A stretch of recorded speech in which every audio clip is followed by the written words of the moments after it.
స్వర్గీయ ఎన్టీ రామారావు గారు ఆయన ప్రసంగం క్యాసెట్ అధ్యక్ష నాకు ఇక్కడ సభలో చూపించే అవకాశం లేదు. ఆయన ఆత్మఘోష ఒక్కసారి వినమని మాత్రం ప్రార్థిస్తూ ఉన్నా. అధికారంలో కూర్చోవడానికి గూడు పుటానికి ఈ మోసానికి మూల స్తంభం ఈ పద్మ వ్యూహానికి మూలకారకుడు చంద్రబాబే. టీడీపీ అఖండ విజయం సాధించి అధికారంలోకి రాగానే పార్టీలో వచ్చి చేరుతానని నన్ను ప్రాధేయపడ్డాడు. అప్పట్లో కొందరు పార్టీ నాయకులు ఆయన్ని పార్టీలోకి తీసుకోవద్దన్నారు. ఆ తర్వాత బ్రతిమలాటంతో చంద్రబాబును పార్టీలో చేర్చుకున్నాం. తెర వెనుక నుండి అతను తయారు చేసుకున్న గ్రూపులను ముఠాను మేము గుర్తించలేకపోయాం.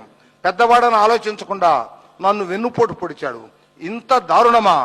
ఆ తరువాత నాపై అభియోగాలు సృష్టించాడు. చంద్రబాబు మేకవన్నె పులి తేనె పూసిన కత్తి మీకు వెన్నుపోటు తుపాకీ పేల్చి గాంధీని పొట్టన పెట్టుకున్న గాడ్సే కన్నా నీచమైన వ్యక్తి చంద్రబాబు.